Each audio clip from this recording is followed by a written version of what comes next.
नमस्कार दोस्तों, मैं के राज। आज मैं आप लोग के लिए लेकर आए हैं क्लास 12th फिजिक्स का एक टॉपिक है जिसका नाम है किरचॉफ लॉ। यह टॉपिक से अक्सर क्वेश्चन क्लास 12th के बोर्ड एग्जाम में पूछ लिया जाता है। तो हम लोग जानेंगे कि किरचॉफ का नियम क्या है, किरचॉफ किससे संबंधित नियम प्रस्तुत किया था। तो किरचॉफ ने करंट से रिलेटेड नियम दिया था। इनका प्रथम नियम था जिसका नाम था जंक्शन रूल। इन्होंने दो नियम प्रतिपादन किया। पहला नियम था जिसका नाम था जंक्शन रूल, यानी जंक्शन का नियम। ये जंक्शन रूल क्या था? इन्होंने बताया इस नियम में कि कोई भी धारा हो, यानी कोई भी जंक्शन पॉइंट पर धारा का जो मान होता है वो शून्य होता है, जिसमें आने वाली धारा का मान धनात्मक और उस जंक्शन पॉइंट से जाने वाला धारा का मान ऋणात्मक होता है। तो सबसे पहले हम जानेंगे कि जंक्शन पॉइंट क्या है। तो जंक्शन पॉइंट उस पॉइंट को कहते हैं जिस पर बहुत सारे धारा आकर मिलता है। जैसे मान लो कि यहां से कोई धारा बह रही है, इसका मान है I1, और एक इधर से कोई धारा आ रहा है जिसका मान है I2, और एक मान लो और है इधर से जिसका मान है I3, और कुछ धाराएं निकल रहा है। जैसे मान लो कि यहां से निकल रहा है I4 और यहां से इधर बह रहा है I5। तो इस बिंदु को जंक्शन पॉइंट कहा जाता है। यह बिंदु क्या है? जंक्शन पॉइंट है। तो अब आप लोग समझ गए होंगे कि जंक्शन पॉइंट क्या है। जहां पर बहुत सारे धारा आकर मिलता है उस पॉइंट को हम जंक्शन पॉइंट कहते हैं। तो इन्होंने इस रूल का नाम भी जंक्शन रूल रखा, और इस रूल में बताया कि कोई भी जंक्शन पॉइंट पर धारा का मान शून्य होता है, जिसमें आने वाली धारा का मान धनात्मक और जाने वाला धारा का मान ऋणात्मक होता है। यानी इन्होंने कहा कि I1 plus I2 plus I3 plus minus I4 plus minus I5 equal to 0। यानी इस जंक्शन पॉइंट पर जितना भी धारा का मान है उस सब का मान शून्य होता है। अगर इसे हम जनरली कैलकुलेट करें तो आएगा I1 plus I2 plus I3, और इधर दोनों माइनस से प्लस में लेके चल जाएंगे I4 प्लस I5। इससे क्या पता चला कि I1 I2 I3 है जो इस जंक्शन पॉइंट पर आने वाला धारा का मान है, और I5 और I4 है जो इस जंक्शन से निकलने वाली धारा का मान है। तो हम कह भी सकते हैं कि इस नियम के अनुसार आने वाला धारा का मान का योग जाने वाले धारा के मान के योग के बराबर होता है। तो इसे दूसरे भाषा में हम इस प्रकार भी लिख सकते हैं कि किसी जंक्शन पॉइंट पर आने वाले धारा का टोटल मानों का योग जाने उस जंक्शन पॉइंट से निकलने वाले टोटल करंट के मान के योग के बराबर होता है। यानी sum of incoming current at any junction point is equal to sum of outgoing current at any junction point. यानी इस जंक्शन पॉइंट पर आने वाली धारा का मानों का योग इस जंक्शन पॉइंट से निकलने वाली धारा के मानों के योग के बराबर होता है। तो आप लिख लीजिए किरचॉफ के पहला नियम जंक्शन रूल। लिखिए कि इस नियम के अनुसार किसी जंक्शन पॉइंट पे कुल धारा का मान शून्य होता है। जैसे कि आप देख रहे हैं कुल धारा का मान क्या है? शून्य है, जिसमें आने वाला धारा का मान सब धनात्मक में है और उस पॉइंट से निकलने वाली धारा का मान ऋणात्मक होता है। इसे दूसरे भाषा में लिखेंगे। लिखिए दूसरे शब्दों में कि किसी जंक्शन पॉइंट पर आने वाले करंट के मानों का योग, यानी आने वाले धारा के मानों का योग उस जंक्शन पॉइंट से निकलने वाले धारा के मान के योग के बराबर होते हैं। चलिए अब इस रूल पर हम आधारित कुछ न्यूमेरिकल बता देते हैं। जैसे आपको अक्सर 1 नंबर का क्वेश्चन पूछ लिया जाता है, कभी कभी 2 अंक के भी न्यूमेरिकल इस टॉपिक से पूछा जाता है।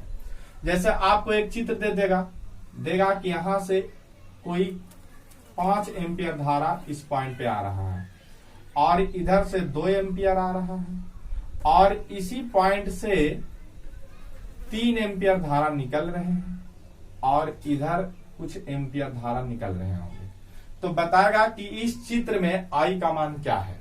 तो हम टप से लगा देंगे क्या? Junction rule. किरचॉफ का जंक्शन रूल लगाएंगे, यानी उसका प्रथम नियम लगाएंगे, जिसमें बताया गया था कि किसी जंक्शन पॉइंट पर कुल धारा का मान शून्य होता है, या आने वाला धारा का मान जाने वाले धारा के मान के योग के बराबर होते हैं। तो आने वाला इसमें कौन कौन है? 5 एम्पियर प्लस 2 एम्पियर बराबर जाने वाला कौन है I प्लस 3। यहां से कैलकुलेट कर देंगे तब 5 2 कितना होता है 7 बराबर I प्लस 3। आप कैलकुलेट करेंगे तो आपको आएगा 4 एम्पियर। इस प्रकार और कुछ 2 अंक के भी क्वेश्चन बना लेते हैं। जैसे देख लीजिए कि आपको एक चित्र दे देगा, जैसे दूसरा एग्जांपल देखिए कि एक चित्र दे देगा, जैसे यहां है 6 एम्पियर और इधर से आपको आ रहा 8 एम्पियर, यहां से निकल रहा है 7 एम्पियर और यहां से एक बढ़ रहा है जिसका मान है I1। फिर यहां पे आ जाइए 8 एम्पियर, यहां से निकल रहा 3 एम्पियर और यहां से निकल रहा है 2 I2। अब पूछ देगा कि दिए गए चित्र में I1 तथा I2 का मान ज्ञात करें। तो सबसे पहले देखिए कि इस चित्र में 2 जंक्शन पॉइंट है, एक जंक्शन पॉइंट यहाँ है और एक जंक्शन पॉइंट यहाँ पे है। तो आप सबसे पहले इस जंक्शन पॉइंट को देखेंगे तो इस जंक्शन पॉइंट पर आने वाला धारा का मान कौन कौन है 6 प्लस 8 और जाने वाला है 7 प्लस I1। तो I1 बराबर हो जाएगा 8 6 14 माइनस 7 बराबर 7 एम्पियर। तो ये पता चल गया कि यहां मेरा आ गया 7 एम्पियर। अब इस जंक्शन पॉइंट पर देखेंगे तो इस जंक्शन पॉइंट में क्या है कि आने वाला धारा का मान है I1 प्लस 8 और जाने वाला है I2 प्लस 3। I1 का मान हमने निकाला 7 एम्पियर, तो 7 प्लस 8 बराबर I2 प्लस 3। यहां से I2 का मान निकालेंगे तो 8 7 15 होता है माइनस 3 बराबर 12 एम्पियर। इस प्रकार हम देखें कि I1 का मान मेरा आया 7 एम्पियर और I2 का मान आया 12 एम्पियर। अब इसका हम लोग देखेंगे किरचॉफ का दूसरा नियम, और भी आप किताब से बना सकते हैं, इसमें बहुत सारे न्यूमेरिकल आपको मिल जाएंगे। अब देखेंगे किरचॉफ का दूसरा नियम। इस नियम को बोला जाता है बंद पथ का नियम। बंद पथ का नियम, किरचॉफ के दूसरे नियम को बंद पथ के नियम से भी जाना जाता है, क्योंकि यानी loop law, Kirchhoff loop law भी इसको कहते हैं। इस नियम में क्या होता है कि इन्होंने बताया कि किसी बंद परिपथ में बहने वाली धारा, मान लो कि कोई बंद परिपथ है इस प्रकार, और इस बंद परिपथ में जो बहने वाली धारा का मान होता है, यहां पे ईएमएफ लगा होगा, विद्युत वाहक बल इसको कहते हैं। तो इसमें बहने वाली धारा का जो R1 है R2 है, तो इस नियम बंद पथ के नियम का कहता है कि इस नियम में बहने वाली धारा का मान, यानी किसी बंद परिपथ में बहने वाली धारा का मान उसके प्रतिरोध के गुणनफलों के योग, यानी IR1 प्लस IR2 योग ईएमएफ के बराबर होते हैं। इसे कहा जाता है बंद परिपथ का नियम। इसमें एक खास बात और है कि धारा का मान जो होता है वो घड़ी की दिशा में धनात्मक होती है और घड़ी की विपरीत दिशा में ऋणात्मक होता है। तो आप लिख लीजिए किरचॉफ के दूसरा नियम, जिसे बंद पथ का नियम कहा जाता है। तो लिखिए कि इस नियम के अनुसार किसी बंद परिपथ में बहने वाली धारा का मान प्रतिरोध के गुणनफलों के योग के बराबर ईएमएफ होते हैं, यानी उसके विद्युत वाहक बल के बराबर होते हैं, तथा धारा का मान घड़ी की दिशा में धनात्मक होती है तथा घड़ी की विपरीत दिशा में इसका मान ऋणात्मक होता है। इस प्रकार आप लोग जाने किरचॉफ का दूसरा नियम, यानी बंद पथ का नियम। क्लास 12th बोर्ड एग्जाम में इस क्वेश्चन को जब 5 अंक को पूछा जाता है तो उसमें पूछा जाता है कि इसे बीटस्टोन से बैलेंस करें, यानी किरचॉफ के नियम क्या है, इसे बीटस्टोन से बैलेंस करें। तो हम जानेंगे कि बीटस्टोन ब्रिज क्या होता है और इसमें प्रतिरोध को कैसे बैलेंस किया जाता है, यानी ब्रिज को कैसे बैलेंस किया जाता है। तो सबसे पहले हम आपको एक बीटस्टोन ब्रिज बनाएंगे। तो बीटस्टोन ब्रिज जो होता है एक आयताकार भाग होता है, उसके भुजाओं में प्रतिरोध लगे होते हैं। जैसे आप चित्र में देख रहे हैं, तो इस तरह का बीटस्टोन ब्रिज होते हैं, जिसे सेल से जोड़ दिया जाता है। इस तरह से सेल से क्या कर दिया जाता है, जोड़ दिया जाता है। इसमें प्रतिरोध लगा होता है R1, R2, R3, R4 और एक इसमें गैल्वेनोमीटर लगा होता है। यहां से मान लिया जाए कि यहां पे I धारा यहां से प्रवाहित हुआ, ध्यान दीजिएगा, इसको डिनोट कर लेते हैं A B C D, A B C D. यहां से आई धारा बह रहा है, तो अगर यहां से आई धारा इसमें अगर I1 धारा चला जाता है तो शेष धारा इसमें आ जाएगा, तो ये हो जाएगा I माइनस I1, क्योंकि I में से I1 चला गया तो बाकी बचा I माइनस I1, इस प्रतिरोध में आ जाएगा I माइनस I1। और यहां से इस भाग में I1 धारा जाएगा, जब इस पॉइंट पर पहुंचेगा तो अगर हम इसमें I2 लेके चले जाते हैं तो शेष बच जाएगा I1 माइनस I2। यहां से I2 आ रहा है, दोनों धारा मिलके जब इसमें बहेगा तो I minus I1 plus I2, और इधर से आ रहा है क्या I1 माइनस I2। ये दोनों जब मिल के बहेंगे तो I1 से I1 कट जाएगा, I2 से I2 कट जाएगा, सीधे बच जाएगा I। यानी इस प्रकार आपको I धारा बाहर निकलेंगे। अब इस बीटस्टोन ब्रिज को हम किस प्रकार बैलेंस करेंगे, तो क्रिस्चॉफ के जो दूसरा नियम था बंद पथ के नियम, उस नियम के अनुसार हम अलग अलग लूप लेंगे। जैसे पहला लूप लेंगे ए बी डी ए, तो सबसे पहले चलेंगे लूप किस में, लूप चलेंगे ए, अप्लाई करेंगे loop A B D A में। आप देख रहे हैं लूप होगा ए बी डी ए। इसमें बताया गया था कि घड़ी की दिशा में धारा का मान हम धनात्मक लेते हैं और घड़ी की विपरीत दिशा में धारा का मान ऋणात्मक लेंगे। तो यहां से हम चलेंगे तो एक घड़ी की दिशा में है, तो इसका मान हो गया I1 R1 प्लस यहां से भी घड़ी की दिशा में आ रहे हैं तो GI2।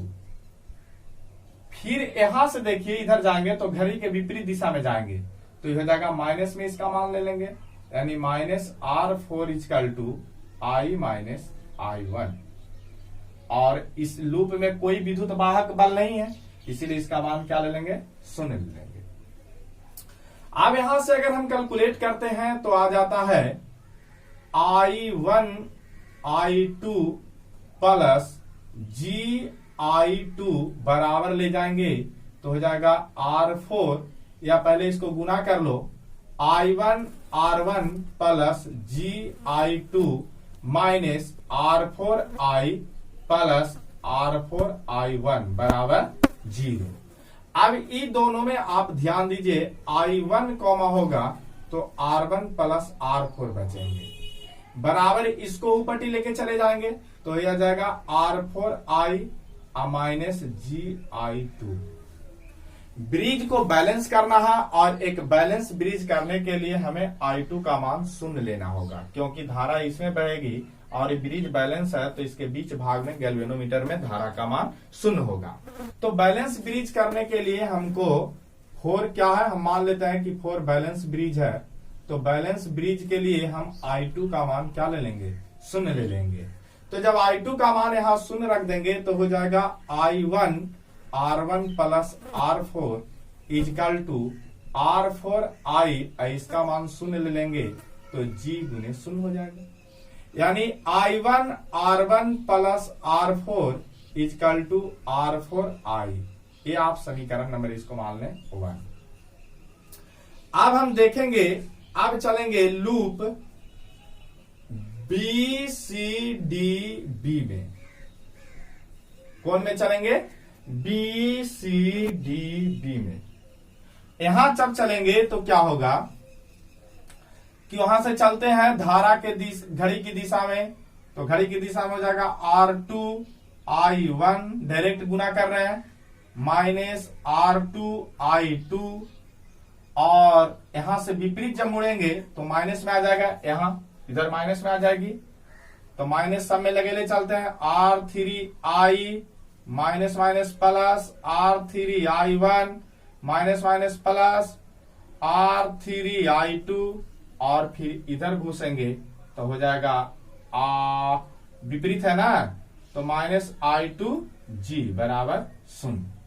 फिर बैलेंस 4 बैलेंस के लिए I2 का मान 0 ले लेंगे, तो I2 का मान 0 हो जाएगा, तो यहां बच जाएगा R2I1।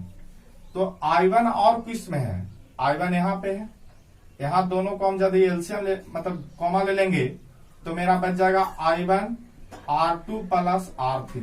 ये दोनों आप ले लिए हैं। अब यहाँ पे देखिए इसका मान शून्य हो जाएगा क्योंकि इसमें I2 है, और इसका भी मान शून्य हो जाएगा क्योंकि इसमें भी I2 है, और इसका भी मान शून्य हो जाएगा क्योंकि इसमें भी I2 है। तो बच गया आपका I3I। ये हो गया आपका समीकरण नंबर 2। अब हम चल देंगे समीकरण 1 और 2 से। तो आप लोग अगर चित्र को नहीं उतारे हैं तो पहले चित्र को उतार लीजिए, क्योंकि आपको बनाने में दिक्कत हो रहा है। तो हम इस चित्र को मिटा देते हैं, इसकी कोई अब जरूरत नहीं है बैलेंस करने के लिए। तो हम चलेंगे समीकरण 1/2 से। 1/2 से जब समीकरण 1 लिखेंगे I1 R1 प्लस R4 बराबर R4I, और इसको भागा दे देंगे इससे, तो हो जाएगा I1 R2 प्लस R3, इधर भागा हो जाएगा R3I। यहां से I से I कट जाएगी, यहां I1 से I1, यहां से I से I, यानी R1 गुना भी कर देते हैं, R1 R3 क्रॉस मल्टीप्लिकेशन आप पढ़े होंगे। तो R1 R3 plus R4 R3 बराबर, यहां से गुना करेंगे R2 R4 plus R3 R4। अब यहां देख रहे हैं R4 R3 से कट जाएगा, सीधे आपको हो जाएगा R1, यहां से ले आएंगे तो R4 बराबर R2 बटा R3। आप इसको बटा में कर दें, तो पहले लिख लीजिए R1 R3 बराबर R2 R4, यानी R1 बटा R4 बराबर R2 बटा R3। इस प्रकार आप एक ब्रिज को बैलेंस कर लिए। जैसे आप ब्रिज देखे थे कि इसका यहाँ पे R1 था, आप देख लीजिए ब्रिज में था कि यहाँ पे R1 था और यहाँ पे R2, तो R1 बटा R2 R1 बटा R4 और R2 बटा R3। इस प्रकार मेरा ब्रिज बैलेंस हो गया। तो आपको क्लास 12 के बोर्ड एग्जाम में पूछ लिया जाएगा कि किरचॉफ का नियम क्या है, इसे बीटस्टोन ब्रिज से बैलेंस करें, और यह क्वेश्चन अक्सर परीक्षा में 5 अंक का पूछा जाता है। और भी ऐसे ऐसे टॉपिक जानने के लिए हमारे चैनल को सब्सक्राइब कर लें, ताकि सबसे पहले वीडियो आप तक पहुंचे। Thank you.